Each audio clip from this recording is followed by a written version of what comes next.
ನಮಸ್ತೆ ಸ್ನೇಹಿತರೆ, ಇವತ್ತು ನಾವು 10ನೇ ತರಗತಿಯ ಕನ್ನಡ ಮಾದರಿ ಪ್ರಶ್ನೆ ಪತ್ರಿಕೆಯನ್ನು ನೋಡುವ. ಈ ಮಾದರಿ ಪ್ರಶ್ನೆ ಪತ್ರಿಕೆ ಉತ್ತರ ಸಹಿತ ಎಲ್ಲವನ್ನು ಕೂಡ ನೋಡ್ತಾ ಹೋಗುವ. ಮೊದಲಿಗೆ ತೃತೀಯ ವಿಭಕ್ತಿಯ ಕಾರಕಾರ್ಥವಿದು. ತೃತೀಯ ವಿಭಕ್ತಿಯ ಕಾರಕಾರ್ಥ ಯಾವುದು? ಕರಣಾರ್ಥವು ತೃತೀಯ ವಿಭಕ್ತಿ ಪ್ರತ್ಯಯದ ಕಾರಕಾರ್ಥ ಆಗಿದೆ. ಪ್ರಥಮ, ದ್ವಿತೀಯ, ತೃತೀಯ, ಕರ್ತೃಕಾರಕ, ಕರ್ಮಕಾರಕ, ಕರಣ ಎನ್ನುವಂಥದ್ದು ಬರುವಂಥದ್ದು.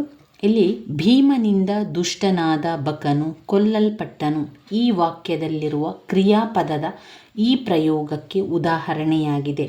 ಅದು ಕರ್ಮಣಿ ಪ್ರಯೋಗಕ್ಕೆ ಉದಾಹರಣೆಯಾಗಿರುವಂಥದ್ದು. ಭೀಮನಿಂದ ದುಷ್ಟನಾದ ಬಕನು ಕೊಲ್ಲಲ್ಪಟ್ಟನು ಈ ವಾಕ್ಯದಲ್ಲಿರುವ ಕ್ರಿಯಾಪದದ ಈ ಪ್ರಯೋಗ ಕರ್ಮಣಿ ಪ್ರಯೋಗ. ಕೆಮ್ಮನೆ ಪದವು ಈ ಅವ್ಯಯಕ್ಕೆ ಉದಾಹರಣೆ. ಕೆಮ್ಮನೆ ಎನ್ನುವಂಥದ್ದು ಸಾಮಾನ್ಯವ್ಯಯ. ಅದು ಭಾವನೆ ಅಲ್ಲ, ಸಂಬಂಧ ಕೂಡ ಅಲ್ಲ, ಅನುಕರಣಾವ್ಯಯ ಕೂಡ ಅಲ್ಲ. ಇಲ್ಲಿ ಕೆಮ್ಮನೆ ಎನ್ನುವಂಥದ್ದು ಒಂದು ಸಾಧಾರಣವಾಗಿರುವಂಥದ್ದು, ಸಾಮಾನ್ಯವಾದದ್ದು. ಏನಾದರೂ ಮಾಡಿ ಭಾರತದಲ್ಲಿ ಮೋಟಾರು ಕಾರ್ಖಾನೆಯನ್ನು ಸ್ಥಾಪಿಸಲು ವಿಶ್ವೇಶ್ವರಯ್ಯ ಅವರು ನಿರ್ಧರಿಸಿದರಾದರೂ ಅವರ ನಿರ್ಧಾರಕ್ಕೆ ಬ್ರಿಟಿಷ್ ಸರ್ಕಾರ ಅಪ್ಪಣೆ ದೊರೆಯಲಿಲ್ಲವೆಂಬ ವಿಷಯ ತಿಳಿದಾಗ ಅವರು ಬಹುವಾಗಿ ಮರುಗಿದರು. ಈ ವಾಕ್ಯ ಏನು? ಇದು ಒಂದು ಮಿಶ್ರ ವಾಕ್ಯ ಆಗಿದೆ. ಏನಾದರೂ ಮಾಡಿ ಭಾರತದಲ್ಲಿ ಮೋಟಾರು ಕಾರ್ಖಾನೆಯನ್ನು ಸ್ಥಾಪಿಸಲು ವಿಶ್ವೇಶ್ವರಯ್ಯ ಅವರು ನಿರ್ಧರಿಸಿದರಾದರೂ ಅವರ ನಿರ್ಧಾರಕ್ಕೆ ಬ್ರಿಟಿಷ್ ಸರಕಾರ ಅಪ್ಪಣೆ ದೊರೆಯಲಿಲ್ಲವೆಂಬ ವಿಷಯ ತಿಳಿದಾಗ ಅವರು ಬಹುವಾಗಿ ಮರುಗಿದರು. ಇದು ಮಿಶ್ರವಾಗಿರುವಂತಹ ವಾಕ್ಯ. ಊರೂರು ಈ ಪದವು ಈ ಸಂಧಿಗೆ ಉದಾಹರಣೆ. ಊರು ಪ್ಲಸ್ ಊರು, ಊರು ಪ್ಲಸ್ ಊರು, ಊರೂರು ಎನ್ನುವಂಥದ್ದು ಲೋಪಸಂಧಿ.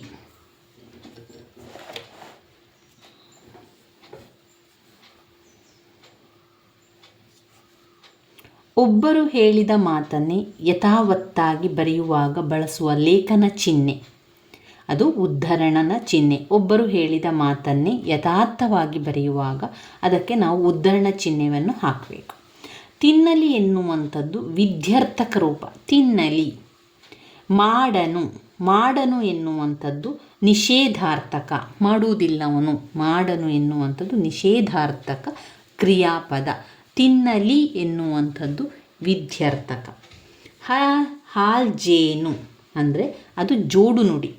ಹಾಲು ಮತ್ತು ಜೇನು, ಹಾಲ್ಜೇನು ಎನ್ನುವಂಥದ್ದು ಜೋಡು ನುಡಿ. ನಟ್ಟ ಮತ್ತು ನಡುವೆ ಎನ್ನುವಂಥದ್ದು ದ್ವಿರುಕ್ತಿ ಬರ್ತದೆ. ಎರಡು ಬೇರೆ ಬೇರೆ, ನಟ್ಟ ಮತ್ತು ನಡುವೆ ಎನ್ನುವಂಥದ್ದು ಬೇರೆ ಬೇರೆ ವಿಚಾರ, ಬೇರೆ ಬೇರೆ ಪದ ಮತ್ತು ಎರಡೂ ಒಂದೇ ಅರ್ಥವನ್ನು ಹೊಂದಿದ್ದರೆ ಅದು ದ್ವಿರುಕ್ತಿ. ನಟ್ಟ ಮತ್ತು ನಡುವೆ ಎಂಬುದು ದ್ವಿರುಕ್ತಿ. ಪ್ರಸಾದ ಎನ್ನುವಂಥದ್ದು ಹಸಾದ. ವ್ಯಾಪಾರಿ ಬೇಹಾರಿ. ಪ್ರಸಾದ ಹಸಾದ, ವ್ಯಾಪಾರಿ ಬೇಹಾರಿ.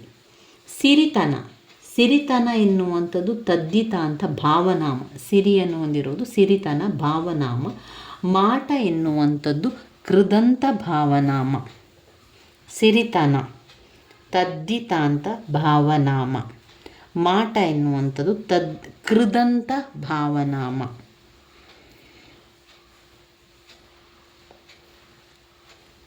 ಮಾಡಿದ ಮಾಟ ಮಾಡಿದ ಮಾಟ ಮಾಡು.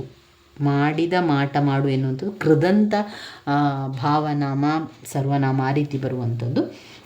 ಇಲ್ಲಿ ಪ್ರಶ್ನೋತ್ತರಗಳನ್ನು ನೋಡುವ. ವಿಶ್ವೇಶ್ವರಯ್ಯ ಅವರನ್ನು ದಿವಾನರಾಗಿ ನೇಮಿಸಿದವರು ಯಾರು? ಮೈಸೂರು ಸಂಸ್ಥಾನದ ಮಹಾರಾಜರಾಗಿದ್ದ ನಾಲ್ವಡಿ ಕೃಷ್ಣರಾಜ ಒಡೆಯರು ವಿಶ್ವೇಶ್ವರಯ್ಯರವರನ್ನು ದಿವಾನರಾಗಿ ನೇಮಿಸಿದರು. ರಾಹಿಲನು ಮುದುಕಿಯ ಎದುರಿಗೆ ನುಡಿದ ಗಂಭೀರವಾದ ಮಾತುಗಳು ಯಾವುದು? ರಾಹಿಲನು ಮುದುಕಿಯ ಎದುರಿಗೆ ನುಡಿದ ಗಂಭೀರವಾದ ಮಾತು, ನಾನು ಯುದ್ಧ ಮಾಡುವ ಮೂರ್ಖರ ಕಡೆಯವನಲ್ಲ, ಸಂಕಷ್ಟಕ್ಕೀಡಾದ ಮನುಷ್ಯರ ಕಡೆಯವನು. ನಾನು ಯುದ್ಧ ಮಾಡುವ ಮೂರ್ಖರ ಕಡೆಯವನಲ್ಲ, ಸಂಕಷ್ಟಕ್ಕೆ ಒಳಗಾದ ಮನುಷ್ಯರ ಕಡೆಯವರು.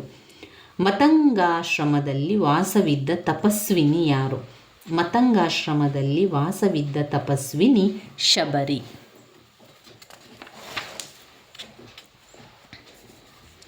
ಲಂಡನ್ನಿನ ಪೇಟೆಯಲ್ಲಿರುವ ಸ್ಟೇಷನರಿ ಅಂಗಡಿಯ ಹೆಸರೇನು?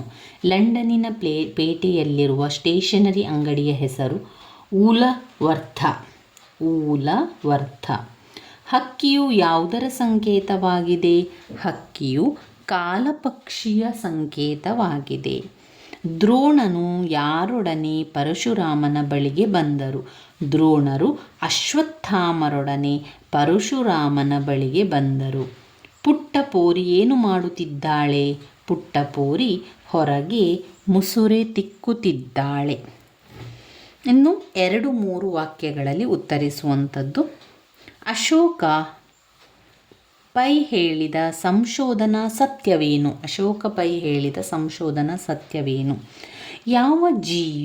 ಯಾವ ಜೀವಿಯು ತನ್ನಷ್ಟಕ್ಕೆ ತಾನಿಲ್ಲ. ಒಂದು ಜೀವಿಗೆ ಆಗುವ ದುಃಖ, ದುಮ್ಮಾನ ಪರಿಸರದಲ್ಲಿ ಉಸಿರಾಡುತ್ತಾ ಇರುವ ಎಲ್ಲ ಜೀವಿಗಳಲ್ಲೂ ಕಂಪನ ಉಂಟು ಮಾಡುತ್ತದೆ.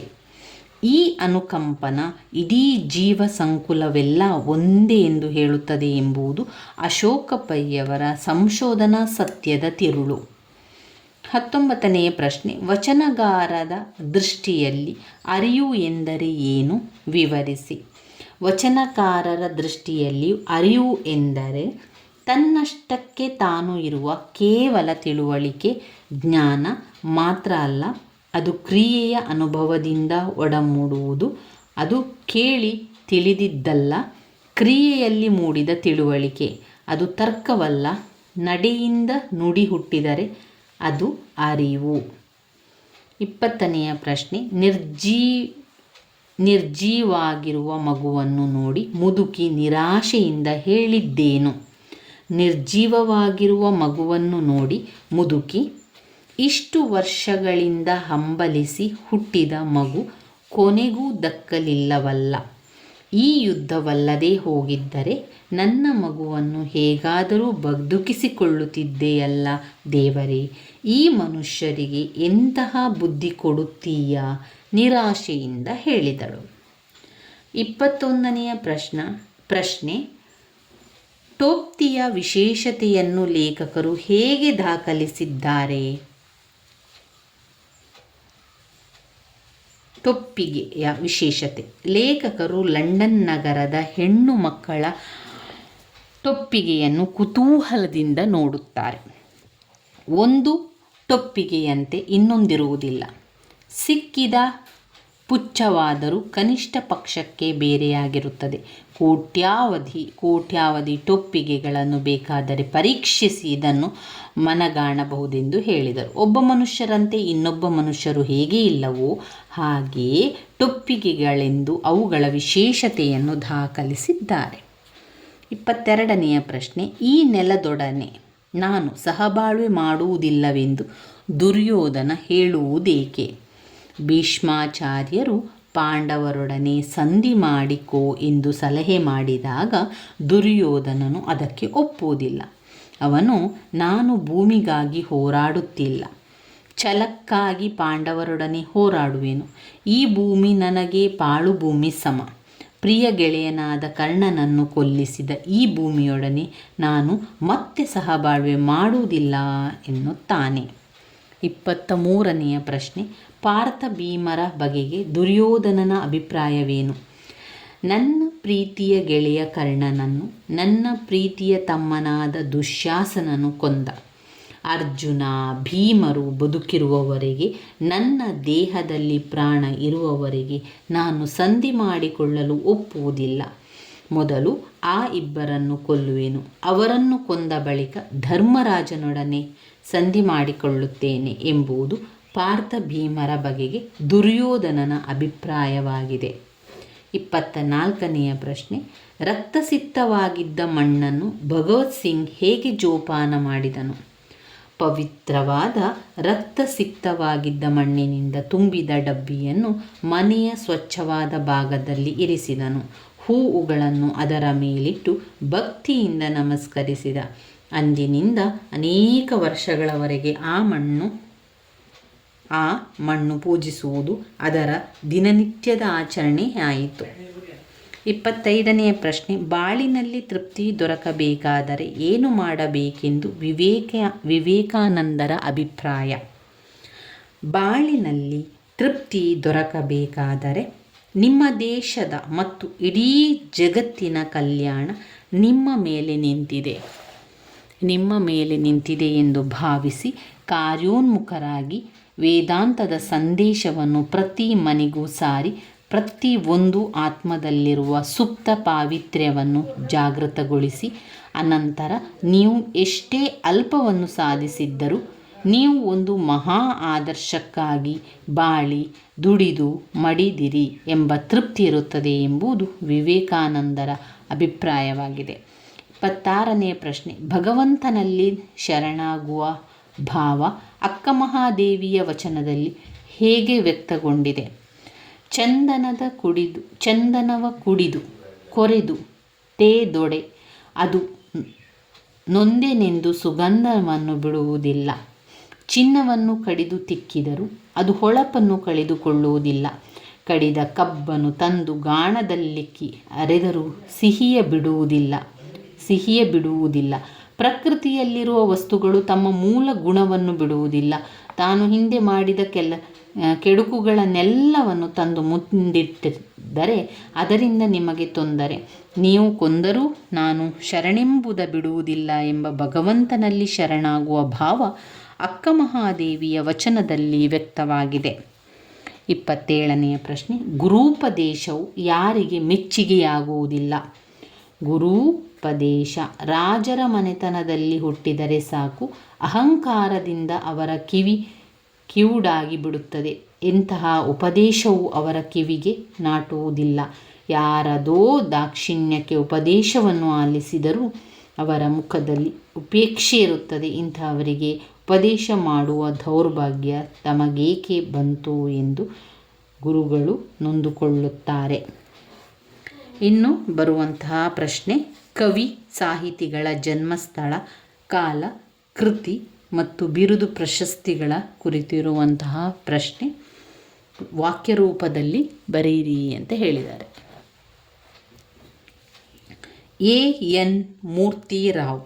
ಎ.ಎನ್. ಮೂರ್ತಿರಾವ್ ಅವರು ಕ್ರಿಸ್ತ ಶಕ 1900 ಇಸವಿಯವರು. ಮಂಡ್ಯ ಜಿಲ್ಲೆಯ ಅಕ್ಕಿಹೆಬ್ಬಾಳಿನವರು. ಅವರು ಹಗಲುಗನಸುಗಳು, ಅಲೆಯುವ ಮನ, ಅಪರವಯಸ್ಕನ ಅಮೆರಿಕಾ ಯಾತ್ರೆ, ಮಿನುಗು ಮಿಂಚು, ಪೂರ್ವಸೂರಿತಗಳೊಡನೆ ಚಂಡಮಾರುತ ಮೊದಲಾದವು ಶ್ರೀಯುತರ ಪ್ರಮುಖ ಕೃತಿಗಳು.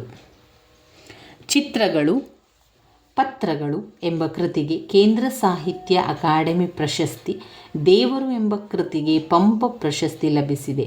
ಮೈಸೂರು ವಿಶ್ವವಿದ್ಯಾನಿಲಯ ಗೌರವ ಡಿಲಿಟ್ ಪದವಿ ನೀಡಿ 1984ರಲ್ಲಿ ಕೈವಾರದಲ್ಲಿ ಸಮಾವೇಶಗೊಂಡ 56ನೇ ಅಖಿಲ ಭಾರತ ಕನ್ನಡ ಸಾಹಿತ್ಯ ಸಮ್ಮೇಳನದ ಅಧ್ಯಕ್ಷರಾಗಿದ್ದರು. ಜಿ. ಎಸ್. ಶಿವರುದ್ರಪ್ಪನವರು ಶಿವಮೊಗ್ಗ ಜಿಲ್ಲೆಯ ಶಿಕಾರಿಪುರದವರು. ಇವರ ಕಾಲ 1900 ಕ್ರಿಸ್ತ ಶಕ 1926. ಅವರು ಸಾಮಗಾನ, ಚೆಲುವು ಒಲವು, ದೇವಶಿಲ್ಪ, ದೀಪದ ಹೆಜ್ಜೆ, ಅನಾವರಣ, ವಿಮರ್ಶೆಯ ಪೂರ್ವ ಪಶ್ಚಿಮ, ಮಾಸ್ಕೋದಲ್ಲಿ 22 ದಿನಗಳು, ಸೌಂದರ್ಯ ಸಮೀಕ್ಷೆ ಮೊದಲಾದ ಕೃತಿಗಳನ್ನು ರಚಿಸಿದ್ದಾರೆ. ಇವರಿಗೆ ಕೇಂದ್ರ ಸಾಹಿತ್ಯ ಅಕಾಡೆಮಿ ಪ್ರಶಸ್ತಿ, ನಾಡೋಜ ಪುರಸ್ಕಾರ, ರಾಷ್ಟ್ರಕವಿ ಬಿರುದು, ಪಂಪ ಪ್ರಶಸ್ತಿಗಳು ಲಭಿಸಿದೆ. ಇನ್ನು ಈ ಕೆಳಗಿನ ಭಾಗಕ್ಕೆ ಗಣವನ್ನು ವಿಭಾಗ ಮಾಡಿ ಛಂದಸ್ಸಿನ ಹೆಸರು ಬರೆಯಬೇಕು.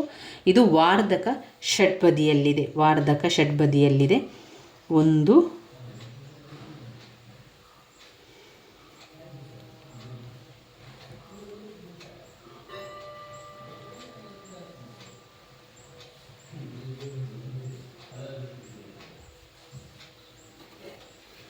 ಛಂದಸ್ಸಿನ ಹೆಸರು ವಾರ್ಧಕ ಷಡ್ಪದಿ.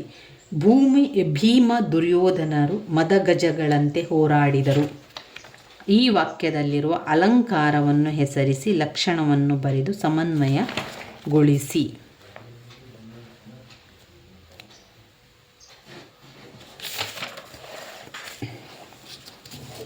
ಈ ವಾಕ್ಯದಲ್ಲಿ ಬರುವಂತಹ ಅಲಂಕಾರವನ್ನು ನೋಡುವ. ಭೀಮ ದುರ್ಯೋಧನರು ಮದಗಜಗಳಂತೆ ಹೋರಾಡಿದರು. ಈ ಒಂದು ವಾಕ್ಯದಲ್ಲಿ ಬರುವಂತಹ ಅಲಂಕಾರ ಉಪಮಾಲಂಕಾರ. ಲಕ್ಷಣ: ಎರಡು ವಸ್ತುಗಳಿಗಿರುವ ಸಾದೃಶ್ಯ ಸಂಪತ್ತನ್ನು ಪರಸ್ಪರ ಹೋಲಿಸಿ ವರ್ಣಿಸಿದರೆ ಅದು ಉಪಮಾಲಂಕಾರ. ಉಪಮೇಯ: ಭೀಮ ದುರ್ಯೋಧನರು ಉಪಮೇಯ. ಉಪಮಾನ: ಮದಗಜಗಳು. ಉಪಮವಾಚಕ: ಅಂತೆ, ಸಮಾನ ಧರ್ಮ, ಹೋರಾಡುವುದು. ಸಮನ್ವಯ: ಇಲ್ಲಿ ಉಪಮೇಯವಾದ ಭೀಮ ದುರ್ಯೋಧನರನ್ನು ಉಪಮಾನವಾದ ಮದಗಜಗಳಿಗೆ ಪರಸ್ಪರ ಹೋಲಿಸಿ ವರ್ಣಿಸಲಾಗಿದೆ, ಆದುದರಿಂದ ಇದು ಉಪಮಾಲಂಕಾರ. ಇನ್ನು ಗಾದೆಯಲ್ಲಿ ಯಾವುದಾದರೂ ಒಂದು ಗಾದೆಯ ಮಹತ್ವದೊಂದಿಗೆ ವಿವರಿಸಿ ಬರಲಿಕ್ಕಿದೆ. ಮನಸ್ಸಿದ್ದರೆ ಮಾರ್ಗ ಅಥವಾ ಮಾಡಿದ್ದುಣ್ಣೋ ಮಹಾರಾಯ. ನಾವು ಎರಡೂ ಗಾದೆಯ ಮಹತ್ವವನ್ನು ತಿಳಿತಾ ಹೋಗುವ. ಮನಸ್ಸಿದ್ದರೆ ಮಾರ್ಗ. ಗಾದೆಗಳು ಜನಪದರ ಜೀವನದ ಅನುಭವದಿಂದ ಬಂದ ನುಡಿಮುತ್ತುಗಳಾಗಿದ್ದು, ವೇದ ಸುಳ್ಳಾದರೂ ಗಾದೆ ಸುಳ್ಳಾಗದು ಎಂಬ ಮಾತಲ್ಲಿ ಗಾದೆಯ ಮಹತ್ವ ಅಡಗಿದೆ. ಮನಸ್ಸಿದ್ದರೆ ಮಾರ್ಗ ಎಂಬುದು ಪ್ರಸಿದ್ಧ ಗಾದೆ ಮಾತಾಗಿದೆ. ಯಾವುದೇ ಕೆಲಸ ಮಾಡುವಾಗ ಅದರ ಸಾಧನೆಗೆ ಎರಡು ಅಂಶಗಳು ಮುಖ್ಯ. ಅವೆಂದರೆ ಕೆಲಸ ಮಾಡುವ ಸಾಮರ್ಥ್ಯ ಮತ್ತು ಮನಸ್ಸಿಟ್ಟು ಆ ಕೆಲಸ ಮಾಡುವ ಪ್ರಯತ್ನ. ಸಾಮರ್ಥ್ಯ ಮತ್ತು ಪ್ರಯತ್ನಗಳು ಸೇರಿದಾಗ ಕಾರ್ಯಸಾಧನೆ ಕಟ್ಟಿಟ್ಟ ಬುತ್ತಿ ಎಂಬುದೇ ಈ ಗಾದೆಯ ಅರ್ಥವಾಗಿದೆ. ಶಿವ ಕೊಟ್ಟ ಜೋಳಿಗೆಯನ್ನು ಒಜ್ಜಿದು ಗೂಟಕ್ಕೆ ತೂಗು ಹಾಕಿದರೆ ಅದು ತುಂಬುವುದಿಲ್ಲ. ಮನೆ ಮನೆ ಅಲೆಯಬೇಕು, ಪ್ರಯತ್ನ ಪಡಬೇಕು ಎಂಬುದನ್ನು ಮನಸ್ಸಿದ್ದರೆ ಮಾರ್ಗ ಎಂಬ ಗಾದೆಯು ವಿವರಿಸುತ್ತದೆ. ಅಥವಾ ಮಾಡಿದ್ದುಣ್ಣೋ ಮಹಾರಾಯ. ಗಾದೆಗಳು ಜನಪದರ ಜೀವನದ ಅನುಭವದ ನುಡಿಮುತ್ತುಗಳಾಗಿದ್ದು, ಆಕಾರದಲ್ಲಿ ವಾಮನನಾದರೂ ಅರ್ಥದಲ್ಲಿ ತ್ರಿವಿಕ್ರಮನಾಗಿವೆ. ವೇದ ಸುಳ್ಳಾದರೂ ಗಾದೆ ಸುಳ್ಳಾಗದು ಎಂಬ ಮಾತು ಗಾದೆಯ ಮಹತ್ವವನ್ನು ಸಾರುತ್ತದೆ. ಮಾಡಿದ್ದುಣ್ಣೋ ಮಹಾರಾಯ ಎಂಬುದು ಪ್ರಸಿದ್ಧ ಗಾದೆ ಮಾತಾಗಿದೆ. ಮಾಡಿದ್ದು ಉಣ್ಣುವುದು ಎಂದರೆ ಅಡುಗೆ ಮಾಡಿದ್ದನ್ನು ತಿನ್ನುವುದು ಎಂಬ ಅರ್ಥವನ್ನಲ್ಲದೆ, ಈ ನುಡಿಯು ಯಾವುದೇ ಒಳ್ಳೆಯ ಕಾರ್ಯಕ್ಕೆ ಒಳ್ಳೆಯ ಫಲವನ್ನು, ಕೆಟ್ಟ ಕಾರ್ಯಕ್ಕೆ ಕೆಟ್ಟ ಫಲವನ್ನು ಅನುಭವಿಸಲೇಬೇಕಾಗುವುದು ಎನ್ನುವುದನ್ನು ಧ್ವನಿಸುತ್ತದೆ. ದಾನ ಧರ್ಮ ಮಾಡಿದಾತನಿಗೆ ಒಳ್ಳೆಯ ಗೌರವಾದರಗಳು, ಪುಣ್ಯ ಲಭಿಸುತ್ತದೆ. ಅಂತೆಯೇ ಕಳ್ಳತನ, ಕೊಲೆ ಮಾಡಿದ ದುಷ್ಟನು ಒಂದಲ್ಲ ಒಂದು ದಿನ ಸಿಕ್ಕಿ ಹಾಕಿಕೊಂಡು ಶಿಕ್ಷೆಯನ್ನು ಅನುಭವಿಸಲೇಬೇಕಾಗುತ್ತದೆ. ಉಪ್ಪು ತಿಂದವನು ನೀರು ಕುಡಿಯಲೇಬೇಕು, ತಪ್ಪು ಮಾಡಿದವನು ಶಿಕ್ಷೆ ಅನುಭವಿಸಲೇಬೇಕು. ಬೇವು ಬಿತ್ತುತ್ತಿದ್ದರೆ ಮಾವು ದೊರೆಯುವುದಿಲ್ಲ ಎಂಬ ಗಾದೆಗಳು ಸಹ ಈ ಮೇಲಿನ ಗಾದೆಯ ಅರ್ಥವನ್ನು ಸಮರ್ಥಿಸುತ್ತದೆ. ಇನ್ನು ಬರುವಂತಹ ಪ್ರಶ್ನೆ: ಸಂದರ್ಭ ಸ್ವಾರಸ್ಯಗಳನ್ನು ಬರೆಯಿರಿ.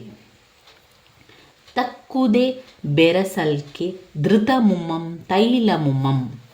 ಈ ವಾಕ್ಯವನ್ನು ಎಂ ಮರಿಯಪ್ಪ ಭಟ್ಟರವರ ಕನ್ನಡ ಸಂಸ್ಕೃತಿ ಕೃತಿಯಿಂದ ಆಯ್ದ ನಮ್ಮ ಭಾಷೆ ಎಂಬ ಗದ್ಯ ಭಾಗದಿಂದ ಆರಿಸಲಾಗಿದೆ. ಕನ್ನಡಕ್ಕೆ ಬಹಳ ಪ್ರಾಚೀನ ಕಾಲದಿಂದಲೂ ಸಂಸ್ಕೃತದ ಪೋಷಣೆ ದೊರೆಯುತ್ತಾ ಬಂದಿದೆ. ವೈದಿಕ ಹಾಗೂ ಜೈನ ಧಾರ್ಮಿಕ ತತ್ವಗಳನ್ನು ಕನ್ನಡದಲ್ಲಿ ವಿವರಿಸಬೇಕೆಂಬ ಅಭಿಲಾಷೆಯಿಂದ ಅನೇಕ ಪಂಡಿತರು ಉತ್ತಮ ಕಾವ್ಯಗಳನ್ನು ರಚಿಸಿದರು. ಆದರೆ ಅವರಲ್ಲಿ ಅನೇಕರು ಕನ್ನಡವನ್ನು ಸಂಸ್ಕೃತಮಯವನ್ನಾಗಿ ಮಾಡಿಬಿಟ್ಟರು. ಕನ್ನಡ ಮಾತ್ರ ತಿಳಿದವರಿಗೆ ಅವರ ರಚನೆ ಕಬ್ಬಿಣದ ಕಡಲೆಯೇ ಆಯಿತು. ಅವರ ಉದ್ದುದ್ದ ವಾಕ್ಯಗಳಲ್ಲಿ ಎಲ್ಲ ಸಂಸ್ಕೃತ ಶಬ್ದಗಳೇ, ಒಂದು ಕ್ರಿಯಾಪದ ಮಾತ್ರ ಕನ್ನಡದಲ್ಲಿರುತ್ತಿತ್ತು. ಇಂತಹ ಪರಿಸ್ಥಿತಿಯನ್ನು ಗಮನಿಸಿದ ನಯಸೇನ ಈ ಮಾತನ್ನು ಹೇಳಿದ್ದಾರೆ: ನಮಗೆ ತುಪ್ಪವೂ ಬೇಕು, ಎಣ್ಣೆಯೂ ಬೇಕು, ಸಂಸ್ಕೃತವೂ ಬೇಕು, ಕನ್ನಡವೂ ಬೇಕು, ಆದರೆ ಎಣ್ಣೆ ತುಪ್ಪದ ಆಸ್ವಾದ ಮಿಶ್ರಣ ಬೇಡ ಎಂದು ನಯಸೇನ ಕವಿ ಸ್ವಾರಸ್ಯಪೂರ್ಣವಾಗಿ ಹೇಳಿದ್ದಾರೆ. ತಾವು ಕಡಿಮೆ ಮಾತನಾಡಿದ್ದೀರಿ, ಹೆಚ್ಚು ಕೆಲಸ ಮಾಡಿದ್ದೀರಿ. ಪ್ರಸ್ತುತ ಈ ವಾಕ್ಯವನ್ನು ಡಿ.ಎಸ್. ಜಯಪ್ಪಗೌಡನವರು ಬರೆದ ದಿವಾನ್ ಸರ್ ಎಂ ವಿಶ್ವೇಶ್ವರಯ್ಯನವರ ಕಾರ್ಯಸಾಧನೆಗಳು ಕಾರ್ಯ ಸಾಧನೆಗಳು ಎಂಬ ಸಂಶೋಧನಾ ಗ್ರಂಥದಿಂದ ಆಯ್ದ ಭಾಗ್ಯಶಿಲ್ಪಿಗಳು ಎಂಬ ಗದ್ಯ ಭಾಗದಿಂದ ಆರಿಸಲಾಗಿದೆ. ಪಂಡಿತ್ ಜವಾಹರ್ಲಾಲ್ ನೆಹರೂರವರು ಬೆಂಗಳೂರಿನಲ್ಲಿ ನಡೆದ ವಿಶ್ವೇಶ್ವರಯ್ಯನವರ ಶತಮಾನೋತ್ಸವ ಸಮಾರಂಭದಲ್ಲಿ ಅವರ ಬಗ್ಗೆ ಹೇಳುತ್ತಾ, ದುರದೃಷ್ಟವಶಾತ್ ಭಾರತೀಯರಾದ ನಾವು ಹೆಚ್ಚು ಮಾತನಾಡುವವರು ಮತ್ತು ನುಡಿದಂತೆ ನಡೆಯಲಾರದವರೆಂಬ ದೂಷಣೆಗೆ ಒಳಗಾಗಿದ್ದೇವೆ. ತಾವು ಈ ಮಾತಿಗೆ ಬಹುದೊಡ್ಡ ರೀತಿಯೇ ಹೊರತಾಗಿದ್ದೀರಿ ಎಂದು ಹೇಳುವ ಸಂದರ್ಭದಲ್ಲಿ ನೆಹರೂರವರು ಈ ಮಾತನ್ನು ಹೇಳುತ್ತಾರೆ. ಮಾತಿಗಿಂತ ಕೃತಿಲೇಸು ಎಂಬ ತತ್ವವನ್ನಾಧರಿಸಿ ಹೊಸ ರಾಷ್ಟ್ರ ನಿರ್ಮಾಣಕ್ಕೆ ಕಾರಣಕರ್ತರಾದ ವಿಶ್ವೇಶ್ವರಯ್ಯನವರ ಬಗ್ಗೆ ಹೇಳಿದ ಮಾತು ಸ್ವಾರಸ್ಯಕರವಾಗಿದೆ. ಇನ್ನು 35ನೆಯ ಪ್ರಶ್ನೆ, ತಾಯಿ ದಾರಿಗರಿಗೆ ಬೀಡಿಲ್ಲಿ ದೊರೆಯುವುದೇ? ಈ ವಾಕ್ಯವನ್ನು ಪೂತಿ ನರಸಿಂಹಾಚಾರ್ಯರವರು ರಚಿಸಿರುವ ಶಬರಿ ಗೀತನಾಟಕದಿಂದ ಆಯ್ದ ಶಬರಿ ಎಂಬ ಗದ್ಯಭಾಗದಿಂದ ಆರಿಸಿಕೊಳ್ಳಲಾಗಿದೆ. ಈ ಮಾತನ್ನು ರಾಮನು ಶಬರಿಗೆ ಹೇಳಿದನು. ರಾಮ ಲಕ್ಷ್ಮಣರು ಮಾತಂಗಾಶ್ರಮವನ್ನು ಪ್ರವೇಶಿಸುವ ಸಂದರ್ಭದಲ್ಲಿ ಶಬರಿಯು ಎಂದು ರಾಮನನ್ನು ಕಾಣುವೆನೋ, ದಶರಥನ ಮಗನಂತೆ, ಸಾಧು ಸಜ್ಜನರ ಮಿತ್ರನಂತೆ, ಗುರುಗಳು ತಪಸ್ವಿಗಳು ಮೆಚ್ಚಿದಂತಹ ಸನ್ಮಂಗಳ ಮೂರ್ತಿಯನ್ನು ಎಂದು ಕಾಣುವೆನೋ ಎಂದು ಶ್ರೀರಾಮನ ಗುಣಗಾನ ಮಾಡುತ್ತಾ ಹಾಡುತ್ತಿರುತ್ತಾಳೆ. ಅಲ್ಲಿಗೆ ಬಂದ ರಾಮ ಶಬರಿಯ ಬಳಿಗೆ ಬಂದು, ತಾಯಿ ದಾರಿಗರಿಗೆ ಬೀಡಿಲ್ಲಿ ದೊರೆಯುವುದೇ ಎಂದು ಹೇಳಿದ ಸಂದರ್ಭವಾಗಿದೆ. ತನಗಾಗಿ ಹಂಬಲಿಸುತ್ತಿರುವ, ಗುಣಗಾನ ಮಾಡುತ್ತಿರುವ ಶಬರಿಯನ್ನು ಕುರಿತು ರಾಮನು ಏನೂ ಅರಿಯದವನಂತೆ, ತಾಯಿ ಪ್ರಾಮಾಣಿಕರಿಗೆ ಇಲ್ಲಿ ಆಶ್ರಯ ಸಿಗುವುದೇ ಎಂದು ಕೇಳುವುದು ಸ್ವಾರಸ್ಯಪೂರ್ಣವಾಗಿದೆ. ಇನ್ನು 36ನೆಯ ಪ್ರಶ್ನೆ, ಹೊಸಗಾಲದ ಹಸುಮಕ್ಕಳ ಹರಸಿ. ಈ ವಾಕ್ಯವನ್ನು ಅಂಬಿಕಾತನಯ ದತ್ತ ಎಂಬ ಕಾವ್ಯನಾಮದಿಂದ ಪ್ರಸಿದ್ಧರಾದ ದ ರಾ ಬೇಂದ್ರೆಯವರು ರಚಿಸಿರುವ ಗರಿ ಕವನ ಸಂಕಲನದಿಂದ ಆಯ್ದ ಹಕ್ಕಿ ಹಾರುತ್ತಿದೆ ನೋಡಿದಿರಾ ಎಂಬ ಪದ್ಯಭಾಗದಿಂದ ಆರಿಸಿಕೊಳ್ಳಲಾಗಿದೆ. ಕವಿ ದ ರಾ ಬೇಂದ್ರೆ ಅವರು ಕಾಲದ ಗತಿಯನ್ನು ಹಾರುವ ಹಕ್ಕಿಗೆ ಸಮೀಕರಿಸಿ ವರ್ಣಿಸುವ ಸಂದರ್ಭದಲ್ಲಿ ಕಾಲಪಕ್ಷಿಯು ತನ್ನ ರೆಕ್ಕೆಗಳನ್ನು ಬೀಸುವ ಮೂಲಕ ಭೂಮಂಡಲದ ಜೀವಿಗಳಿಗೆ ಚೈತನ್ಯ ನೀಡಿ ಮುಂದಿನ ಜನಾಂಗದ ಮಕ್ಕಳನ್ನು ಹರಸಿ ಉತ್ತಮ ಭವಿಷ್ಯಕ್ಕಾಗಿ ಶುಭ ಹಾರೈಸುತ್ತಿದೆ ಎಂಬ ಈ ಮಾತನ್ನು ಹೇಳುತ್ತಾರೆ. ಇಲ್ಲಿ ಸ್ವಾರಸ್ಯ, ಕಾಲಪಕ್ಷಿಯು ಯುಗಯುಗದಲ್ಲೂ ಜನರಿಗೆ ಚೈತನ್ಯ ತುಂಬಿ ಮುಂದಿನ ಜನಾಂಗವನ್ನು ಹರಸುತ್ತಿದೆ ಎಂಬುದನ್ನು ಈ ಮಾತಿನಲ್ಲಿ ಸ್ವಾರಸ್ಯಪೂರ್ಣವಾಗಿ ವರ್ಣಿಸಲಾಗಿದೆ. ಜಾನಕಿಯ ಮಗನಿದಕ್ಕೆ ಬೆದರುವನೆ. ಈ ವಾಕ್ಯವನ್ನು ಕವಿ ಲಕ್ಷ್ಮೀಶನು ರಚಿಸಿರುವ ಜೈಮಿನಿ ಭಾರತ ಮಹಾಕಾವ್ಯದಿಂದ ಆಯ್ದ ವೀರಲವ ಎಂಬ ಪದ್ಯಭಾಗದಿಂದ ಆರಿಸಲಾಗಿದೆ. ವೀರಲವನು ತನ್ನ ಉತ್ತರೀಯದಿಂದ ಯಜ್ಞಾಶ್ವವನ್ನು ಬಾಳೆಯ ಗಿಡಕ್ಕೆ ಕಟ್ಟಿ ಹಾಕಿದ್ದನ್ನು ಕಂಡು ಮುನಿಪುತ್ರರು ಕುದುರೆಯನ್ನು ಬಿಡು ಎಂದು ಹೇಳಿದ ಸಂದರ್ಭದಲ್ಲಿ ಈ ಮಾತನ್ನು ಲವನು ಹೇಳುತ್ತಾನೆ. ಸ್ವಾರಸ್ಯ, ಸೀತೆಯ ಮಗನಾದ ಲವನ ಧೈರ್ಯವು ಈ ಮಾತಿನಲ್ಲಿ ಸ್ವಾರಸ್ಯಪೂರ್ಣವಾಗಿ ವ್ಯಕ್ತವಾಗಿದೆ. ವಿದ್ಯಾಧನಮೆ ಧನಮಪ್ಪುದು. ಈ ವಾಕ್ಯವನ್ನು ಪಂಪ ಮಹಾಕವಿ ರಚಿಸಿರುವ ವಿಕ್ರಮಾರ್ಜುನ ವಿಜಯಂ ಕೃತಿಯಿಂದ ಆಯ್ದ ಕೆಮ್ಮನೆ ಮೀಸೆ ಒತ್ತೆನೇ ಎಂಬ ಪದ್ಯಭಾಗದಿಂದ ತೆಗೆದುಕೊಳ್ಳಲಾಗಿದೆ. ಸಂದರ್ಭ, ದ್ರೋಣನು ತನ್ನ ಬಳಿ ಬಂದು ಸಹಾಯ ಯಾಚಿಸಿದಾಗ ಪರಶುರಾಮನು, ಎಲೈ ದ್ರೋಣನೇ, ಈಗ ಇದೊಂದು ಬಿಲ್ಲು, ದಿವ್ಯಾಸ್ತ್ರಗಳ ಸಮೂಹವೂ ಇದೆ. ನನ್ನಲ್ಲಿ ಬೇರೆ ಯಾವುದೇ ಆಸ್ತಿ ಇಲ್ಲ. ಇವುಗಳಲ್ಲಿ ನಿನಗೆ ಯಾವುದನ್ನು ಕೊಡಲಿ? ಚೆನ್ನಾಗಿ ಯೋಚಿಸಿ ಹೇಳು ಎಂದು ಹೇಳಿದ ಸಂದರ್ಭದಲ್ಲಿ ದ್ರೋಣನು, ನನಗೆ ವಿದ್ಯಾಧನ ವೇದನವಾಗಿರುವುದರಿಂದ ಈ ದಿವ್ಯಾಸ್ತ್ರಗಳನ್ನು ದಯಪಾಲಿಸಬೇಕು ಎಂದು ಹೇಳುತ್ತಾನೆ. ಸ್ವಾರಸ್ಯ, ವಿದ್ಯಾಧನವೇ ನಿಜವಾದ ಸಂಪತ್ತು ಎಂದು ಹೇಳುವ ಮೂಲಕ ದ್ರೋಣನು ವಿದ್ಯೆಯ ಮಹತ್ವವನ್ನು ತಿಳಿಸಿರುವುದು ಇಲ್ಲಿನ ಸ್ವಾರಸ್ಯವಾಗಿದೆ. ಇನ್ನು ಬರುವಂತಹ ಪ್ರಶ್ನೆ, ಪದ್ಯ ಭಾಗವನ್ನು ಪೂರ್ಣಗೊಳಿಸಿ ಬರೆಯಿರಿ.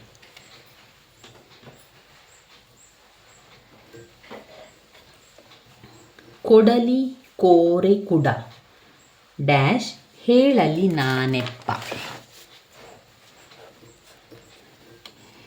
ಕೊಡಲಿ ಕೋರೆ ಕುಡ ಕಬ್ಬಿಣ ಮೊಸರು ಬೆಣ್ಣೆ ಹಾಲ ಉಪ್ಪು ಎಣ್ಣೆ ಅರಿಶಿನ ಜೀರಗಿ ಅಕ್ಕಿ ಸಕ್ಕಾರಿ ಬೆಲ್ಲ ಗಂಗಳ ಚೆರಗಿ ಮಂಗಳ ಸೂತ್ರ ಹೋದವು ಬೀಸುಕಲ್ಲ ಹಾಳಾಗಿ ಹೋಯಿತು ಅತ್ತು ವರ್ಣಿಸಿ ಹೇಳಲಿ ನಾನೆಷ್ಟ.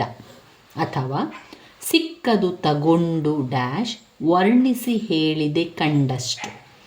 ಕುರ್ತಕೋಟಿ ಕಲ್ಮೇಶನ ದಯದಿಂದ ಮಾಡಿದೆನ್ನಣ್ಣ ಜನಕ. ಸಿಕ್ಕದು ತಗೊಂಡು ಸರದ ನಿಂತರೋ ಊರಿಗೆ ಕೊಳ್ಳಿ ಕೊಟ್ಟ ಬೂದಿ ಮಾಡ್ಯಾರೋ ಹಲಗಲಿ ಸುಟ್ಟು ಗುರ್ತಳಿಯಲಿ ಲೆಳ್ಳಷ್ಟು ಕಾಣದೆ ಹೋಯಿತು ಕೆಟ್ಟು ವರ್ಣಿಸಿ ಹೇಳಿದೆ ಕಂಡಷ್ಟು. ಕುರ್ತಕೋಟಿ ಕಲ್ಮೇಶನ ದಯದಿಂದ ಹಾಡಿದೆನ್ನಣ್ಣ ಜನಕ. ಇನ್ನು ಪದ್ಯ ಭಾಗವನ್ನು ಓದಿ ಅರ್ಥ ಮಾಡಿಕೊಂಡು ಅಡಕವಾಗಿರುವ ಮೌಲ್ಯವನ್ನಾಧರಿಸಿ ಸಾರಾಂಶವನ್ನು ಬರೆಯುವಂಥದ್ದು. ಇದರಲ್ಲಿ ಅದೋ ಹುಲ್ಲಿನ ಮಕಮಲ್ಲಿನ ಪೊಸಪಚ್ಚೆಯ ಜಮಖಾನೆ ಪಸರಿಸಿ ತಿರೆ ಮೈ ಮುಚ್ಚಿರೆ ಬೇರೆ ಬಣ್ಣವನೇ ಕಾಣೆ. ಪದ್ಯವನ್ನು ಪೂರ್ಣಗೊಳಿಸಿದ ನಂತರ ಇದರಲ್ಲಿ ಬರುವಂತಹ ಮತ್ತೆ ಪ್ರಶ್ನೆಗಳು, ಬೇರೆ ಪ್ರಶ್ನೆಗಳು ಅಂತ ಹೇಳಿದರೆ, ಮೌಲ್ಯಾಧಾರಿತ ಸಾರಾಂಶವನ್ನು ಬರೀಲಿಕ್ಕೆ ಕೆಳಗಿನ ಪದ್ಯ ಭಾಗವನ್ನು ಓದಿ ಅರ್ಥ ಮಾಡಿಕೊಂಡು ಅಡಕವಾಗಿರುವ ಮೌಲ್ಯವನ್ನಾಧಾರಿತ ಸಾರಾಂಶವನ್ನು ಬರೆಯಿರಿ ಅಂತ ಕೊಟ್ಟಿದ್ದಾರೆ. ಅದೋ ಹುಲ್ಲಿನ ಮಕಮಲ್ಲಿನ ಪೊಸಪಚ್ಚೆಯ ಜಮಖಾನೆ ಪಸರಿಸಿ ತಿರೆ ಮೈ ಮುಚ್ಚಿರೆ ಬೇರೆ ಬಣ್ಣವನೇ ಕಾಣೆ. ಆಯ್ಕೆ: ಈ ಪದ್ಯ ಭಾಗವನ್ನು ಕುವೆಂಪು ಅವರ ಪಕ್ಷಿಕಾಶಿ ಕವನ ಸಂಕಲನದಿಂದ ಆರಿಸಲಾಗಿರುವ ಹಸುರು ಎಂಬ ಪದ್ಯದಿಂದ ಆರಿಸಲಾಗಿದೆ. ಇದರ ಮೌಲ್ಯ ಸೌಂದರ್ಯಾನುಭವ, ಪ್ರಕೃತಿ, ಅಲ್ಲಿಯ ಹಸುರುಗಳೊಂದಿಗೆ ಕುವೆಂಪು ಹೊಂದಿದ್ದ ಸಾಮೀಪ್ಯ ಸಂಬಂಧವನ್ನು ತೋರಿಸುತ್ತದೆ. ಕವಿ ಹಸುರಿನಲ್ಲಿ ತಲ್ಲೀನರಾಗಿರುವುದನ್ನು ಈ ಕವನದ ಮುಖಾಂತರ ಗುರುತಿಸಬಹುದಾಗಿದೆ. ಅಶ್ವೀಜ ಮಾಸದಲ್ಲಿ ಭತ್ತದ ಗದ್ದೆಗೆ ಮುತ್ತುವ ಗಿಳಿಗಳ ಹಸುರು ಬಣ್ಣದ ನೋಟ, ಅದರ ಪಕ್ಕದಲ್ಲಿ ಕಾಡಂಚಿನಲ್ಲಿ ಫಲಭರಿತ ಅಡಕೆಯ ತೋಟ, ಹುಲ್ಲಿನ ಮಕಮಲ್ಲಿನ ಹೊಸ ಪಚ್ಚೆಯ ಜಮಖಾನೆ ಹರಡಿದಂತೆ ಭೂಮಿಯ ಹಸುರಿನಿಂದ ಮೈ ಮುಚ್ಚಿರುವ ಬಗೆ, ಭೂಮಿಯ ಮೇಲೆ ಎಲ್ಲೆಂದರಲ್ಲಿ ವಿವಿಧ ರೂಪದಲ್ಲಿ ಹಸುರು ಪಸರಿಸಿರುವುದನ್ನು ನೋಡಿ ಕವಿ ಬೇರೆ ಬಣ್ಣಗಳೇ ಕಾಣದಾದವು ಎಂದು ಹೇಳಿರುವುದರಲ್ಲಿ ಅವರ ರಸಸ್ವಾದನೆಯ ಔನ್ನತ್ಯವನ್ನು ಅಭಿವ್ಯಕ್ತಪಡಿಸಿರುವುದನ್ನು ಕಾಣ್ಬೋದು. ಇನ್ನು ಬರುವಂತಹ ಪ್ರಶ್ನೆಗಳು 8 ಅಥವಾ 10 ವಾಕ್ಯಗಳಲ್ಲಿ ಉತ್ತರ ಬರೆಯಿರಿ ಎನ್ನುವಂಥದ್ದು. ಮೊದಲ ಪ್ರಶ್ನೆ: ಸಪ್ತವ್ಯಸನಿಗಳಾಗಿದ್ದ ಅಗ್ನಿಭೂತಿ ವಾಯುಭೂತಿಯರು ಪಂಡಿತರಾದುದು ಹೇಗೆ? ಇದರಲ್ಲಿ ಇನ್ನಷ್ಟು 2-3 ಪ್ರಶ್ನೆಗಳನ್ನು ಕೊಟ್ಟಿದ್ದಾರೆ.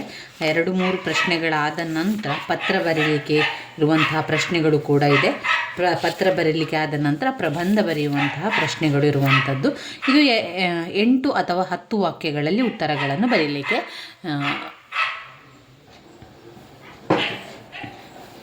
ಸಪ್ತವ್ಯಸನಿಗಳಾಗಿದ್ದ ಅಗ್ನಿಭೂತಿ ವಾಯುಭೂತಿಯರು ಪಂಡಿತರಾದುದು ಹೇಗೆ ಎನ್ನುವಂತಹ ಪ್ರಶ್ನೆ, ಮುಖ್ಯವಾದ ಪ್ರಶ್ನೆ ಇದು.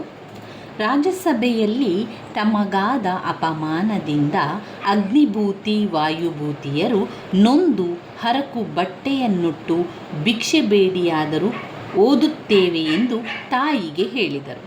ಆಗ ಕಾಶ್ಯಪಿಯು, ಮಕ್ಕಳೇ, ಮಗಧೆ ಎಂಬುದು ನಾಡು, ಅಲ್ಲಿ ರಾಜಗೃಹವೆಂಬ ಪಟ್ಟಣ, ಅದನ್ನು ಸುಬಲನೆಂಬ ಅರಸನು ಆಳುವನು. ಅವರಿಗೆ ನಮ್ಮಣ್ಣ ಸೂರ್ಯಮಿತ್ರ ಮಂತ್ರಿ. ಸೂರ್ಯಮಿತ್ರನು ಎಲ್ಲ ವಿದ್ಯೆಗಳನ್ನು ಬಲ್ಲಾತ. ಅವನು ನಿಮ್ಮನ್ನು ಓದಿಸಿ ಯೋಗ್ಯರನ್ನಾಗಿ ಮಾಡುವಂತೆ ತಿಳಿಸಿ ಪತ್ರವನ್ನು ಬರೆಯಿಸಿ ನಿಮ್ಮ ಕೈಯಲ್ಲಿ ಕಳಿಸುತ್ತೇನೆ. ನೀವು ಹೋಗಿ ನಿಮ್ಮ ಮಾವನ ಬಳಿ ಇದ್ದು ವಿದ್ಯೆ ಕಲಿಯಿರಿ ಎಂದು ಪತ್ರ ಬರೆಯಿಸಿ ಕೊಟ್ಟಳು. ಅವರು ತಾಯಿಯನ್ನು ಬೀಳ್ಕೊಂಡು ಕೆಲವು ದಿನಗಳ ನಂತರ ರಾಜಗೃಹಕ್ಕೆ ಬಂದರು. ಸೂರ್ಯಮಿತ್ರನ ಮನೆಯನ್ನು ಕೇಳಿಕೊಂಡು ಬಂದ ಪತ್ರವನ್ನು ಕೊಟ್ಟರು. ಸೂರ್ಯಮಿತ್ರನು ಎಲ್ಲಿಂದ ಬಂದಿರಿ, ಯಾರ ಪತ್ರವಿದು ಎಂದು ಕೇಳಿದನು.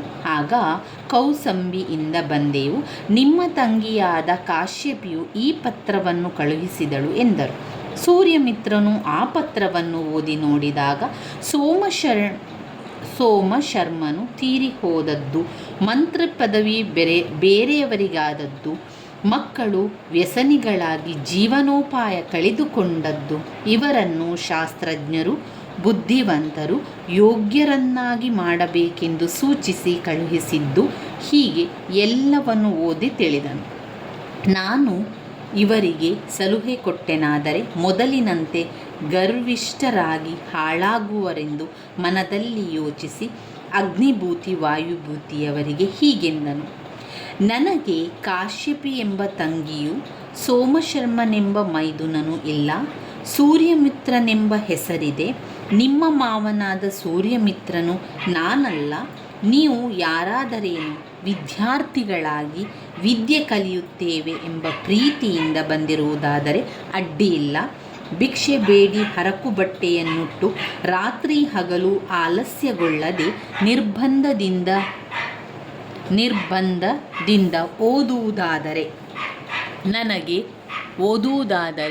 ಓದುವುದಾದರೆ ನಿಮಗೆ ವಿದ್ಯೆ ಕಲಿಸಬಹುದು ಎಂದನು.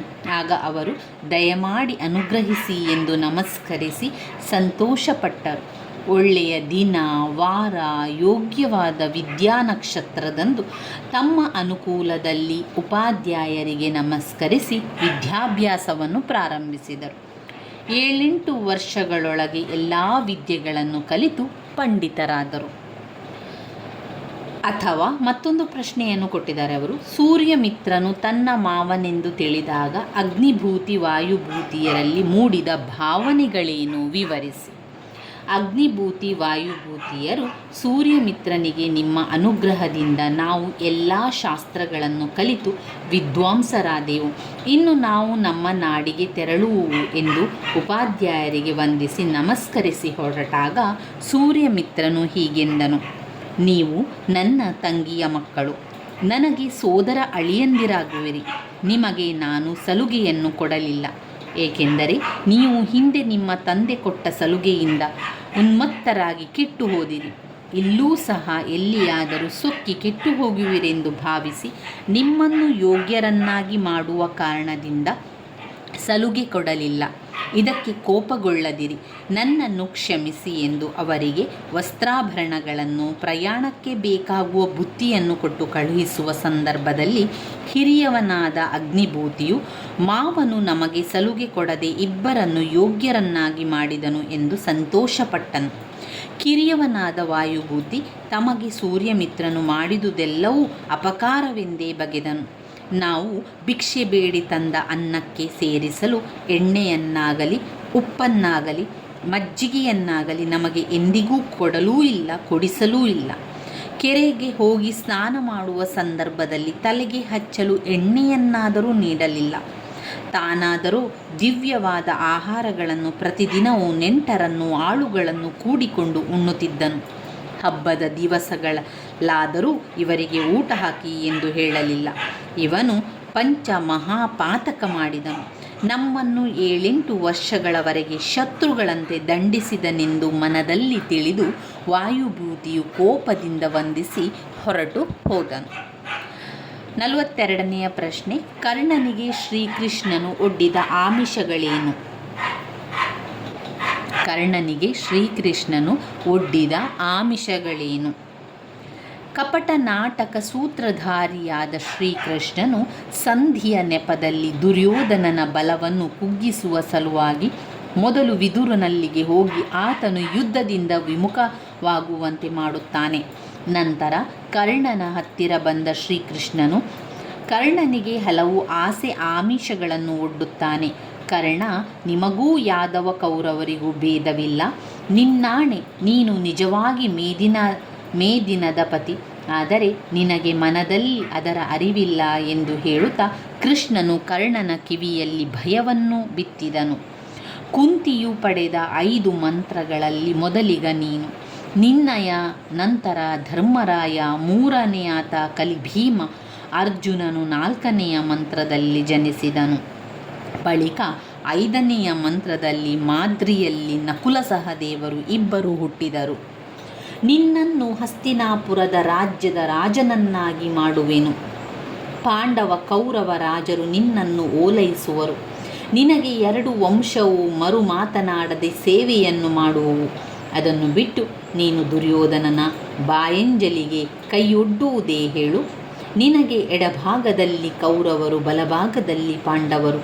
ಎದುರಿಗೆ ಮಾಗದ ಯಾದವಾದಿಗಳು, ಮಧ್ಯದಲ್ಲಿ ನೀನು. ರಾಜಸಭೆಯಲ್ಲಿ ಪ್ರಕಾಶಿಸುವ ವಿಶೇಷ ಸೊಬಗನ್ನು ತೊರೆದು ದುರ್ಯೋಧನನ ನುಡಿಸಲು ಒಡೆಯ ಅನುಗ್ರಹವಾಗಲಿ ಎಂಬುದು ನಿನಗೆ ಕಷ್ಟವಾಗುವುದಿಲ್ಲವೇ ಎಂದು ಆಮಿಷವನ್ನು ಒಡ್ಡಿದನು. ಅಥವಾ ಪಾಂಡವರು ಸೋದರರೆಂದು ತಿಳಿದಾಗ ಕರ್ಣನ ಮನಸ್ಥಿತಿಯನ್ನು ತಿಳಿಸಿ ಅಂತ ಕೇಳಿದ. ಕಪಟ ನಾಟಕ ಸೂತ್ರಧಾರಿಯಾದ ಶ್ರೀಕೃಷ್ಣನು ಸಂಧಿಯ ನೆಪದಲ್ಲಿ ದುರ್ಯೋಧನನ ಬಲವನ್ನು ಕುಗ್ಗಿಸುವ ಸಲುವಾಗಿ ಕರ್ಣನಿಗೆ ಹಲವು ಆಸೆ ಆಮಿಷಗಳನ್ನು ಒಡ್ಡುತ್ತಾನೆ. ಆಗ ಕೃಷ್ಣನ ಮನಸ್ಥಿತಿ ಹಲ್ಲು ಕಿತ್ತ ಹಾವಿನಂತಾಗಿತ್ತು. ಕೃಷ್ಣನು ಕರ್ಣನಿಗೆ ಆಮಿಷಗಳನ್ನು ಒಡ್ಡಿದಾಗ ಕೊರಳ ಸೆರೆ ಹಿಗ್ಗಿದನು. ಕಂಬನಿಯು ರಭಸದಿಂದ ಮುಂದೆ ಬಂದು ಅಧಿಕವಾಗಿ ಕರ್ಣನು ದುಃಖಗೊಂಡು ಮನೆಯೊಳಗೆ ಅಯ್ಯೋ ದುರ್ಯೋಧನನಿಗೆ ಕೇಡಾದುದು ಎಂದನು. ಹರಿಯ ಹಗೆತನವು ಹೊಗೆ ತೋರದೆ ಸುಟ್ಟು ಹಾಕುವುದಲ್ಲದೆ ಸುಮ್ಮನೆ ಹೋಗುವುದೇ? ಕೃಷ್ಣನು ನನ್ನ ಜನ್ಮ ರಹಸ್ಯವನ್ನು ತಿಳಿಸಿ ನನ್ನನ್ನು ಕೊಂದನು ಎಂದು ಮನದಲ್ಲಿ ಕೊಂಡನು. ನಾನು ರಾಜ್ಯದ ಸಿರಿ ಸಂಪತ್ತಿಗೆ ಸೋಲುವವನಲ್ಲ. ಪಾಂಡವರು ಕೌರವರು ಸೇವೆಯನ್ನು ಮಾಡುವುದು ನನಗೆ ಇಷ್ಟವಿಲ್ಲ. ಆದರೆ ನನ್ನನ್ನು ಕಾಪಾಡಿದ ಒಡೆಯನಾದ ದುರ್ಯೋಧನನಿಗೆ ಶತ್ರುಗಳ ಶಿರವನ್ನು ಕಡಿದು ತಂದು ಒಪ್ಪಿಸುವ ಆವೇಶದಲ್ಲಿ ಇದ್ದೆನು. ಆದರೆ ನೀನು ನನ್ನ ದುರ್ಯೋಧನನ ಕೊಂದೆ. ವೀರ ದುರ್ಯೋಧನನ್ನೇ ನನ್ನ ಒಡೆಯನು. ಆತನ ಹಗೆ ಅವನಿಗೆ ಸಲ್ಲವ ಹೊಗಳಿಕೆಯೇ ಹೊಗಳಿಕೆ. ನಾನು ದುರ್ಯೋಧನ ಆದಂತೆ ಆಗುವೆನು. ಕೃಷ್ಣ ಕೇಳು, ನಾಳಿನ ಸಮರದ ಸಾರದಲ್ಲಿ ಪಾಂಡವರ ವಿರುದ್ಧ ಪರಾಕ್ರಮವನ್ನು ತೋರುವೆನು. ನಾಳಿನ ಕೌರವರ ಮತ್ತು ಪಾಂಡವರ ಚದುರಂಗ ಬಲದ ನಡುವಿನ ಯುದ್ಧದಲ್ಲಿ ಮೃತ್ಯು ದೇವತೆಗೆ ಔತಣ ನೀಡುವೆನು. ನಾನು ಕೌರವರ ಉಪಕಾರದ ಋಣ ತೀರಿಸುವಂತೆ ಹೋರಾಡಿ ಯುದ್ಧ ರಂಗದಲ್ಲಿ ಲೆಕ್ಕವಿಲ್ಲದಷ್ಟು ವೀರ ಯೋಧರ ಕೊಂದು ನನ್ನ ಒಡೆಯನಿಗಾಗಿ ಪ್ರಾಣವನ್ನು ಬಿಡುವೆನು. ಆದರೆ ಸೂರ್ಯದೇವನ ಮೇಲಾಣೆ ಪಾಂಡವರನ್ನು ನೋಯಿಸೆನು ಎಂದನು. ಇನ್ನು ಗದ್ಯ ಭಾಗವನ್ನು ಓದಿಕೊಂಡು ಕೊಟ್ಟಿರುವ ಪ್ರಶ್ನೆಗಳಿಗೆ ಉತ್ತರವನ್ನು ಬರೆಯಿರಿ ಅಂತ ಕೇಳಿದ್ದಾರೆ. ಒಂದು ಗದ್ಯ ಭಾಗವನ್ನು ಕೊಡ್ತಾರೆ, ನಂತರ ನಾವು ಅದಕ್ಕೆ ಉತ್ತರವನ್ನು ಬರೆಯಬೇಕಾಗ್ತದೆ ಸ್ನೇಹಿತರೆ. ಕೆಲವು ದಿನಗಳ ತರುವಾಯ ರಂಗಣ್ಣ ಸ್ಕೂಲುಗಳ ಭೇಟಿಗೆಂದು ಹೊರಟ. ತಿಪ್ಪೇನಹಳ್ಳಿಯ ಮೇಷ್ಟ್ರು ನಿಜವಾಗಿಯೂ ರೂಲ್ಸಿಗೆ ವಿರುದ್ಧವಾಗಿ ನಡೆಯುತ್ತಿದ್ದಾರೆಯೇ? ಇನ್ನೂ ಇತರರು ಯಾರು ಹಾಗೆ ದಾಖಲೆ ಇಲ್ಲದ ಮಕ್ಕಳನ್ನು ಸೇರಿಸಿಕೊಂಡಿದ್ದಾರೆ ನೋಡೋಣ ಎಂದು ಆಲೋಚಿಸುತ್ತಾ ತಿಪ್ಪೇನಹಳ್ಳಿಗೆ ಸುಮಾರು 9 ಗಂಟೆ ಹೊತ್ತಿಗೆ ಹೋದ. ರಂಗಣ್ಣ ಬೈಕ್ನಲ್ಲಿಂದ ಇಳಿದು ಅದನ್ನು ಗೋಡೆಗೆ ಒರಗಿಸಿದನು. ಮೇಷ್ಟ್ರು ವೆಂಕಣ್ಣ ಭಯದಿಂದ ನಡುಗುತ್ತಾ ಹೊರಗೆ ಬಂದು ನಮಸ್ಕಾರ ಮಾಡಿದನು. ಪಾಠಶಾಲೆಯ ಗೋಡೆಗೆ ನೋಟಿಸ್ ಬೋರ್ಡೊಂದನ್ನು ತಗಲು ಹಾಕಿತ್ತು. ನೋಟಿಸ್ ಬೋರ್ಡಿನ ಮೇಲೆ 1. ಮಕ್ಕಳು ಸರಿಯಾದ ಹೊತ್ತಿಗೆ ಬರಬೇಕು. ಪಾಠಕಾಲದಲ್ಲಿ ಗ್ರಾಮಸ್ಥರು ಒಳಗೆ ಬರಕೂಡದು. ದಾಖಲೆ ಇಲ್ಲದ ಮಕ್ಕಳನ್ನು ಒಳಗೆ ಸೇರಿಸುವುದಿಲ್ಲ. ಸ್ಕೂಲಿನ ಒಟ್ಟಾರದಲ್ಲಿ ಗ್ರಾಮಸ್ಥರು ಯಾರು ಕುಳಿತು ಗಲಾಟೆ ಮಾಡಬಾರದು ಎಂದು ದಪ್ಪ ಅಕ್ಷರದಲ್ಲಿ ಬರೆದಿತ್ತು. ರಂಗಣ್ಣ ಅವುಗಳನ್ನೆಲ್ಲ ನೋಡಿ ತೃಪ್ತಿಪಟ್ಟುಕೊಂಡನು. ಮೇಷ್ಟ್ರೆ, ಹಿಂದೆ ಸಾಹೇಬರು ಬಂದಾಗ ಈ ನೋಟಿಸ್ ಬೋರ್ಡನ್ನು ಇಲ್ಲಿ ಹಾಕಿರಲಿಲ್ಲವೇ ಎಂದು ಕೇಳಿದನು. ಹಾಕಿದ್ದೆ ಸ್ವಾಮಿ, ಎಲ್ಲವನ್ನೂ ಹಾಕಿದ್ದೆ. ಏನು ಹಾಕಿದ್ದರೆ ಏನು? ನನ್ನ ಗ್ರಾಚಾರ, ನಮ್ಮ ಜುಲ್ಮಾನೆ ಆರ್ಡರ್ ನಿನ್ನೆ ನನ್ನ ಕೈಗೆ ತಲುಪಿತು ಸ್ವಾಮಿ. ಅದನ್ನು ನೋಡಿ ಎದೆಯೊಡೆದು ಹೋಯಿತು. ಅನ್ನ ನೀರು ಮುಟ್ಟಿದರೆ ಕೇಳಿ, ಈ ಸೂರ್ಯನಾರಾಯಣನ ಆಣೆ ಎಂದನು. ಪ್ರಶ್ನೆ: ತಿಪ್ಪೇನಹಳ್ಳಿ ಪಾಠಶಾಲೆಯ ನೋಟಿಸ್ ಬೋರ್ಡ್ ಮೇಲೆ ಏನೆಂದು ಬರೆಯಲಾಗಿತ್ತು? ತಿಪ್ಪೇನಹಳ್ಳಿ ಪಾಠಶಾಲೆಯ ನೋಟಿಸ್ ಬೋರ್ಡ್ನ ಮೇಲೆ ಮಕ್ಕಳು ಸರಿಯಾದ ಹೊತ್ತಿಗೆ ಬರಬೇಕು, ಪಾಠಕಾಲದಲ್ಲಿ ಗ್ರಾಮಸ್ಥರು ಒಳಗೆ ಬರಬಾರದು, ದಾಖಲೆ ಇಲ್ಲದ ಮಕ್ಕಳನ್ನು ಒಳಗೆ ಸೇರಿಸಿರುವುದಿಲ್ಲ, ಸ್ಕೂಲಿನ ವಠಾರದಲ್ಲಿ ಗ್ರಾಮಸ್ಥರು ಯಾರೂ ಕುಳಿತು ಗಲಾಟೆ ಮಾಡಬಾರದು ಎಂದು ದಪ್ಪ ಅಕ್ಷರದಲ್ಲಿ ಬರೆದಿತ್ತು. 2ನೆಯ ಪ್ರಶ್ನೆ: ರಂಗಣ್ಣ ತಿಪ್ಪೇನಹಳ್ಳಿ ಶಾಲೆಗೆ ಭೇಟಿ ನೀಡಲು ಕಾರಣವೇನು? ತಿಪ್ಪೇನಹಳ್ಳಿಯ ಮೇಷ್ಟ್ರು ನಿಜವಾಗಿಯೂ ರೂಲ್ಸನ್ನು ವಿರುದ್ಧವಾಗಿ ನಡೆಯುತ್ತಿದ್ದಾನೆಯೇ? ಇನ್ನೂ ಇತರರು ಯಾರು ಹಾಗೆ ದಾಖಲೆ ಇಲ್ಲದ ಮಕ್ಕಳನ್ನು ಸೇರಿಸಿಕೊಂಡಿದ್ದಾರೆ ನೋಡೋಣ ಎಂದು ಆಲೋಚಿಸುತ್ತಾ ತಿಪ್ಪೇನಹಳ್ಳಿ ಭೇಟಿ ನೀಡಿದನು. ಯಾವುದಾದರೂ ಒಂದಕ್ಕೆ ಮಾಹಿತಿಯನ್ನು ಆಧರಿಸಿ ಪತ್ರ ಬರೆಯಿರಿ.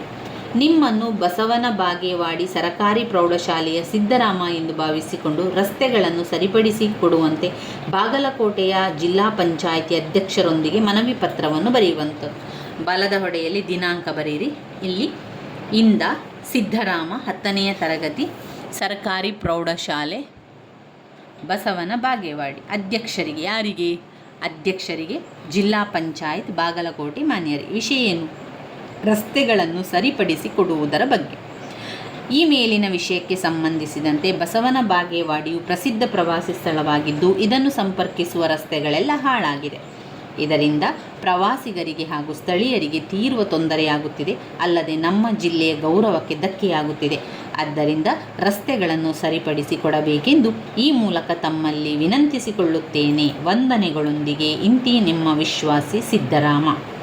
ಅಥವಾ ನಿಮ್ಮನ್ನು ತುಮಕೂರಿನ ಸರ್ಕಾರಿ ಪ್ರೌಢಶಾಲೆಯ ಶರಣ್ ಎಂದು ಭಾವಿಸಿಕೊಂಡು ಗೊರವನಹಳ್ಳಿಯಲ್ಲಿರುವ ನಿಮ್ಮ ತಂದೆ ಬಸವರಾಜರವರಿಗೆ ಶೈಕ್ಷಣಿಕ ಪ್ರವಾಸಕ್ಕೆ 2,000 ರೂಪಾಯಿಗಳನ್ನು ಕೋರಿ ಒಂದು ಪತ್ರ ಬರೆಯುವಂಥದ್ದು.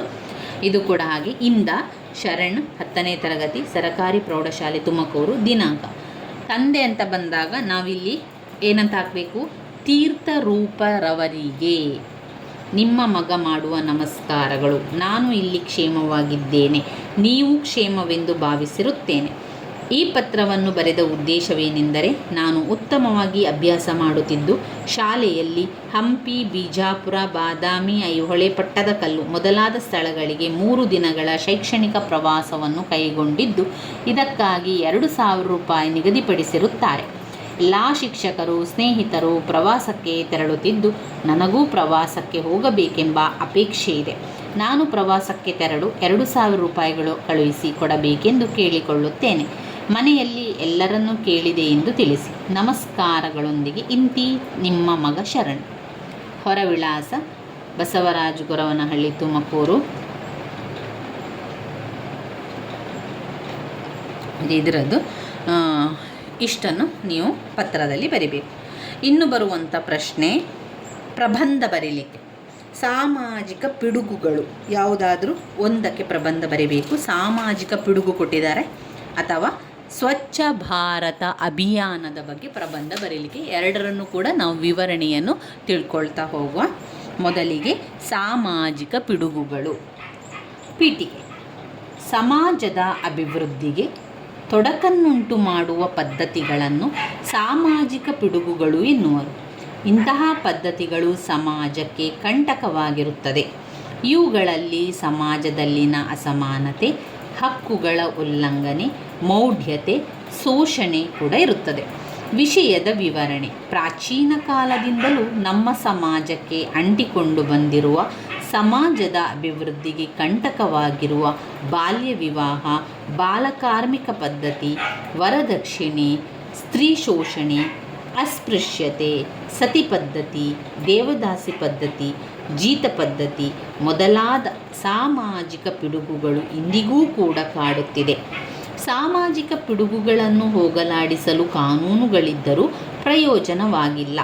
ಕಾರಣ ಅನಕ್ಷರತೆ, ಮೂಢನಂಬಿಕೆಗಳು, ಸಾಮಾಜಿಕ ಅಸಮಾನತೆ, ಸಾಮಾಜಿಕ ಹಾಗೂ ಕಾನೂನುಗಳ ಉಲ್ಲಂಘನೆ, ವೈಜ್ಞಾನಿಕ ಹಾಗೂ ವೈಚಾರಿಕ ಮನೋಭಾವದ ಕೊರತೆ. ಪರಿಹಾರಗಳು: ಅಕ್ಷರಸ್ಥರನ್ನಾಗಿ ಮಾಡುವುದು, ಕಠಿಣ ಕಾನೂನುಗಳನ್ನು ಜಾರಿ ಮಾಡುವುದು ಮತ್ತು ಪರಿಣಾಮಕಾರಿ ಅನುಷ್ಠಾನ ಮಾಡುವುದು, ಅರಿವು ಮೂಡಿಸುವುದು, ಸಾಮಾಜಿಕ ಸಮಾನತೆ ಮತ್ತು ನ್ಯಾಯ ಒದಗಿಸುವುದು, ವೈಜ್ಞಾನಿಕ ಮನೋಭಾವವನ್ನು ಮೂಡಿಸುವುದು ಇತ್ಯಾದಿ. ಇದರ ಉಪಸಂಹಾರ: ಉತ್ತಮ ಸಮಾಜ ನಿರ್ಮಾಣ ಮಾಡಲು ಸಾಮಾಜಿಕ ಪಿಡುಗುಗಳನ್ನು ಬೇರು ಸಹಿತ ಕಿತ್ತೊಗೆಯಬೇಕು. ಆ ಮೂಲಕ ಸಾಮಾಜಿಕ ಪಿಡುಗುಗಳನ್ನು ನಿವಾರಿಸಿ ಸಮಾಜದ ಸ್ವಸ್ಥವಾಗಿರಿಸಲು ಶ್ರಮಿಸಬೇಕು. ಆಗ ಮಾತ್ರ ನಮ್ಮ ಸಮಾಜ, ರಾಜ್ಯ, ದೇಶ ಅಭಿವೃದ್ಧಿ ಪಥದತ್ತ ಸಾಗಲು ಸಾಧ್ಯವೆಂದು ಹೇಳಬಹುದು. ಅಥವಾ ಸ್ವಚ್ಛ ಭಾರತ ಅಭಿಯಾನ. ಭವ್ಯ ಭಾರತ ನಿರ್ಮಾಣದ ಕನಸನ್ನು ಕಾಣುತ್ತಿರುವ ಸನ್ಮಾನ್ಯ ಪ್ರಧಾನಮಂತ್ರಿಯವರಾದ ಶ್ರೀ ನರೇಂದ್ರ ಮೋದಿಯವರ ಕನಸಿನ ಕೂಸು ಸ್ವಚ್ಛ ಭಾರತ ಅಭಿಯಾನ ಯೋಜನೆ. ಇದನ್ನು ಪ್ರಧಾನಮಂತ್ರಿಯವರು ದಿನಾಂಕ 2/10/2014 ಗಾಂಧೀಜಿಯವರ ಜನ್ಮದಿನದಂದು ಘೋಷಿಸಿದರು. ಇದು ಸಮುದಾಯ ಅಭಿವೃದ್ಧಿ ಕಾರ್ಯಕ್ರಮವಾದ ನಿರ್ಮಲ ಭಾರತ ಅಭಿಯಾನದ ಮುಂದುವರೆದ ಭಾಗವಾಗಿದೆ. ನಿರ್ಮಲ ಭಾರತ ಅಭಿಯಾನದ ಮುಂದುವರಿದ ಭಾಗವೇ ಸ್ವಚ್ಛ ಭಾರತ ಅಭಿಯಾನ. ಇದರ ಉದ್ದೇಶಗಳು ಬಯಲು ಮುಕ್ತ ಶೌಚಾಲಯಗಳನ್ನು ರೂಪಿಸುವುದು, ಸ್ವಚ್ಛತೆಗೆ ಒತ್ತು ಹಾಗೂ ಒಳಚರಂಡಿ ವ್ಯವಸ್ಥೆ ಮಾಡುವುದು, ಆರೋಗ್ಯ ಮತ್ತು ನೈರ್ಮಲ್ಯಕ್ಕೆ ಆದ್ಯತೆ ನೀಡುವುದು, ತ್ಯಾಜ್ಯಗಳ ಸಮರ್ಪಕ ಸಂರಕ್ಷಣೆ ಹಾಗೂ ನಿರ್ವಹಣೆಯನ್ನು ಮಾಡುವಂಥದ್ದು. ಇದೇ ಮೊದಲಾದ ಒಂದು ಘನೋದ್ದೇಶಗಳನ್ನು ಕಾರ್ಯಕ್ರಮವು ಹೊಂದಿದೆ. ಈ ಕಾರ್ಯಕ್ರಮಕ್ಕೆ ಆಯವ್ಯಯದಲ್ಲಿ ಸಾಕಷ್ಟು ಹಣ ನಿಗದಿ ಮಾಡಿದ್ದು, ಅನುಷ್ಠಾನಕ್ಕಾಗಿ ವಿಶೇಷ ವ್ಯಕ್ತಿಗಳು, ನಟರು ಹಾಗೂ ಸಮಾಜ ಸೇವಕರು ರಾಯಭಾರಿಗಳಾಗಿ ತೊಡಗಿಸಿಕೊಂಡಿದ್ದಾರೆ. ಅಲ್ಲದೆ ಘನವೆತ್ತ ಭಾರತ ಸರ್ಕಾರವು ಸ್ವಚ್ಛ ನಗರಗಳನ್ನು ಗುರುತಿಸಿ ಪ್ರೋತ್ಸಾಹಿಸುತ್ತಿದೆ. ಗಾಂಧೀಜಿಯವರು ಕಂಡಿದ್ದ ಸ್ವಚ್ಛ ಭಾರತದ ಕನಸನ್ನು ನನಸಾಗಿಸಲು ಪ್ರತಿಯೊಬ್ಬ ನಾಗರಿಕನು ಕೈ ಜೋಡಿಸಿದ್ದಲ್ಲಿ ಸಾಕಾರಗೊಳಿಸಬಹುದಾಗಿದೆ. ಇವಿಷ್ಟು ಪ್ರಬಂಧಕ್ಕೆ ಕೊಟ್ಟಿರುವಂತಹ 2 ಪ್ರಶ್ನೆಗಳು ಸ್ನೇಹಿತರೆ. ಈಗ ನಾವು ಓದಿರುವಂಥದ್ದೆಲ್ಲ ಮಾದರಿ ಪ್ರಶ್ನೆ ಪತ್ರಿಕೆ 1ರಲ್ಲಿ ಬಂದಿರುವಂತಹ ಪ್ರಶ್ನೆ ಹಾಗೂ ಉತ್ತರಗಳು. ಎಲ್ಲ ಪ್ರಶ್ನೆಗಳನ್ನು ನೋಡಿಕೊಂಡೆವು, ಹಾಗೆ ಅದರ ಉತ್ತರಗಳನ್ನು ಕೂಡ ನಾವು ನೋಡಿಕೊಂಡಿದ್ದೇವೆ. ತುಂಬಾ ಮುಖ್ಯವಾಗಿರುವಂತಹ ಪ್ರಶ್ನೆಗಳು. ಮುಂದಿನ ವಿಡಿಯೋದಲ್ಲಿ ನಾವು ಮಾದರಿ ಪ್ರಶ್ನೆ ಪತ್ರಿಕೆ 2ರಲ್ಲಿ ಕೊಟ್ಟಿರುವಂತಹ ಪ್ರಶ್ನೆಗಳು, ಅದರ ವಿವರಣೆಗಳನ್ನೆಲ್ಲ ತಿಳ್ಕೊಳ್ಳುವ. ನನ್ನ ವಿಡಿಯೋಸ್ ಎಲ್ಲ ನಿಮಗೆ ಇಷ್ಟ ಆಗಿದ್ದರೆ ಲೈಕ್ ಕೊಡಿ, ಶೇರ್ ಮಾಡಿ, ಸಬ್ಸ್ಕ್ರೈಬ್ ಮಾಡಲಿಕ್ಕೆ ಮರಿಬೇಡಿ ಸ್ನೇಹಿತರೆ. ಧನ್ಯವಾದಗಳು.